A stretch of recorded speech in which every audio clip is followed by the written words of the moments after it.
Hi everyone. This is the third of the argument videos, and there will be at least one more,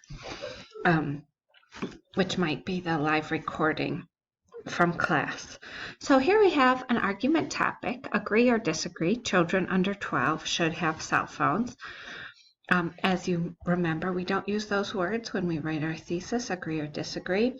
We just either say they should or they should not have cell phones for several reasons. So if you're working on your journal, feel free to pause the video and write for 15 minutes or so about this topic. Or you can keep going if you're already doing your video. So this table shows the pros and cons of any topic, so we could brainstorm different reasons why children should have a cell phone. For example, for emergencies, in order to stay in touch with their parents. And we can also brainstorm the cons. For example, they might lose the cell phone, they might become addicted to apps. There are always at least two sides to every argument, and you know, in an argument essay we have to choose one side to argue. However, we also want to acknowledge and argue against the opposing argument. This is called counter-argument. What's the meaning of acknowledge? Acknowledge means we need to recognize it. We need to say, okay, that is the other argument. We don't have to agree with it, and we shouldn't act like we agree with it in our writing, but we have to admit or say that it's there and then argue against it. So the basic idea of counter-argument is we begin by saying what the other side believes. So in some way, but with using different language, we say they, the other side, say that, and then we're going to contrast that or link that in some way to my own opinion. Okay? But we need to use connecting words to show that there's a contrast between these two parts. So one of the connecting words we could use to show that contrast is although. So we could say, although they say that, subject and verb, comma, and then another subject and verb that represent my opinion. Instead of although, we could use other connecting words for contrast, like however, but, or we could use a phrase like this is not true. So let's look at an example. We could begin a counter-argument by saying, some parents contend that children are not responsible enough to have cell phones. Then we have my opinion. Let's see if I can make that a little size. All right, we'll have to go with that. If children are responsible enough to be left alone, they should be responsible enough to have a cell phone. So here we see the opposing view and we see the author's view. Okay, so what are we missing? We're just missing the contrast connecting word, like however. So this would be an example of a counter-argument. Paragraph. Some parents contend that children are not responsible enough to have cell phones. However, if children are responsible enough to be left alone, they should be responsible enough to have a cell phone. And you would then continue the paragraph talking about how children are responsible enough, or perhaps giving examples to continue that point. Here's a different view or another way of looking at the counter-argument question. Okay? We have the other idea and your idea. We can give some support to the other idea, but our idea, your idea as the writer, needs to have much more support. So let's look at some examples of that. We could say some parents believe that cell phones are too expensive and complex for children to use. So here we have kind of 2 points for the other side. Cell phones are too expensive and complex. That now we have our idea. Simple cell phones are very cheap, less than $10 a month. Also, you can buy easy-to-use phones with pictures to show who you are calling. Children are more advanced than their parents in using this technology. That's the third part of support. So you see we have a lot more support for our idea, even though we have kind of mentioned a couple points for the other side. We show that we don't really agree with them. We're just describing them by saying some parents believe, and we put a lot more details. This is the part we really need but these parents don't know about modern cell phones. We always need that but, however, or although to set up the contrast. Okay, so let's look in our essay packet again. Okay, you can see on these pages called Acknowledging the Other Viewpoint. And this is what I'd like you to go through now. Okay, if you hopefully have this at home, but if not, you can view the information here. Okay, so we always start in number 1 by stating the other viewpoint, and usually we use a reporting verb to do that. So we could say, for example, we have a source, a reporting verb, that, and then a new subject and verb. So some examples are here. Some people believe that. Some people claim that. Many people say that. Or many people argue that. And then these are some other verbs that you could use instead of claim, believe, or say. I'll also post this. I don't know if anyone remembers this. One of my favorite things from the Reading Level 4 textbook. It has many, many, many view markers, which are ways that we can explain someone else's view. So you could also use these vocabulary words to sort of begin your counter argument, to describe what the other person says. Then you would have a contrast marker, and then you have to explain why the other idea is wrong. That's some more vocabulary there. It's really good academic vocabulary for counter argument. So I will add that to Blackboard. It is not there yet. Okay, you can review the rest of this sheet. So sometimes we can do a counter argument in the thesis. These are 2 examples of counter arguments with thesis. The red represents the other side's view, and the green represents the author's view, the writer. So we could say, although many children believe that they should have cell phones, children under 12 should not have cell phones for a number of reasons. Notice that when we describe the other side, we can say, many children believe, or some people argue.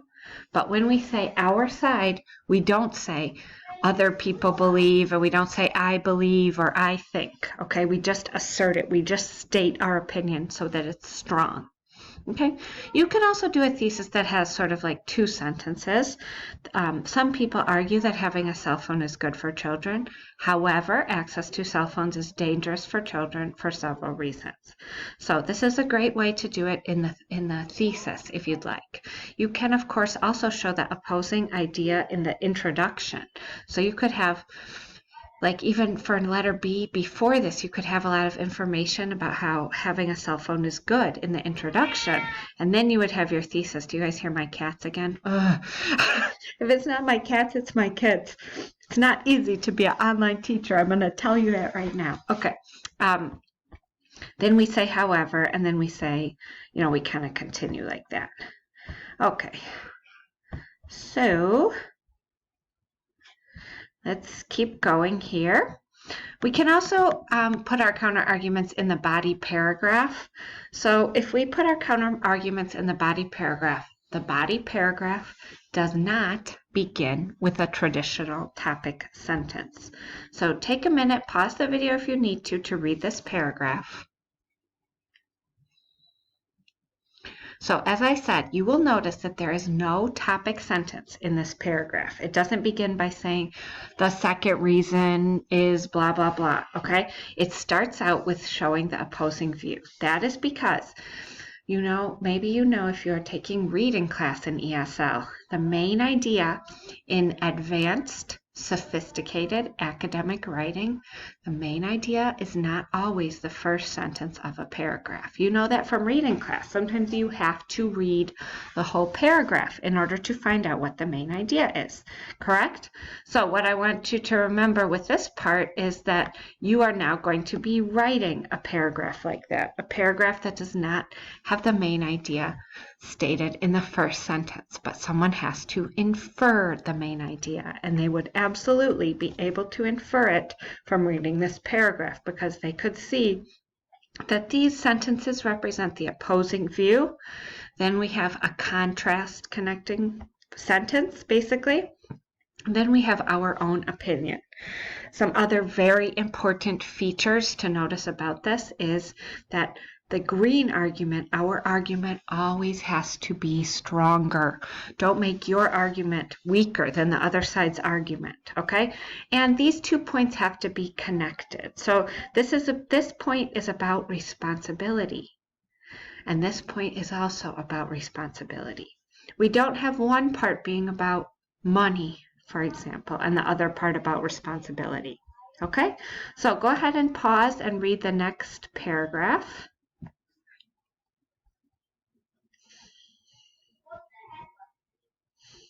Can you hear my daughter in the background too? Okay, so basically there's not a huge difference between these two. This one is more just saying sometimes you have to admit that the other side has a point. You can't just say this isn't true, this is wrong. So for example, some people say children should have cell phones in case of emergencies. If a child is lost, he or she can call his or her parents for help. What if I said this is not true? Would that be a logical argument if I said children never have emergencies? No, that would be unreasonable and illogical. So it's not a good idea to say this isn't true. It's better to admit this may be true, but, and offer additional information, okay? So that's the basics of doing a counter argument. So I want to make a couple more points about a counter argument before we move on. Okay, and these points are going to go through here really quickly because apparently I clicked the wrong thing. Sorry, you can close your eyes if you want to be dizzy. Okay, that was a good review. Okay, so this is the important information that I want to highlight. In your argument essay, you must have at least one counter argument. You can have more if you want, but you must have at least one.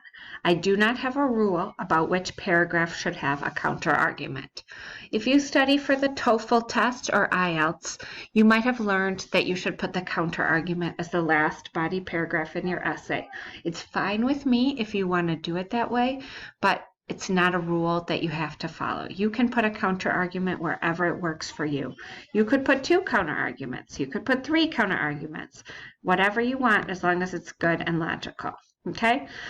As just a quick reminder at the end of this video, counter argument is not the only support you can use for an argument essay. It is one form of support that can help you add more details to your essay. But let's review quickly some of the other types of support. One of them was logical consequences. So if young children have cell phones, they will soon begin to play games and use apps. They will fail out of school and not pass any of their classes. That has a problem because the person jumped from number 1 to number 4. But let's see how instead we can build it with logical consequences.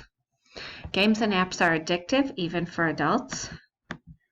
At a young age, children will start to prefer playing on their phones to studying. And as a result, their performance in school will suffer negative consequences. Those are logical consequences because the writer took us through a step-by-step process. Also remember that if we have many different examples or anecdotes, we need to end with a general concluding statement. Here are some different examples. My sister bought an iPhone for her son when he was 10 years old. He dropped it in the bathtub and it was ruined. My friend's daughter left her phone on the school bus and someone stole it. Adults also often break or lose their phones. So how can we expect children to be better? Because of the cost of replacing a lost or broken phone, it is not worth the risk of buying such a valuable item for a child. Remember, those specific examples, we should conclude with a general concluding statement. Okay, so as a reminder, in our essay, when we're writing our support, the main thing we want to not do is overgeneralize, stereotype, use religious arguments, or be overly emotional. Okay, or exaggerate. So part of what I'd like you to do, what I'm going to ask you to work on for our face-to-face class will be, we're going to look at this outline about people from different religions getting married. We'll analyze this outline and we'll be able to see how the person used the support successfully or not. Okay, so if you're watching this video on Tuesday evening. Remember that on Wednesday, the 18th at 10, we'll be face-to-face online. I'll see you there.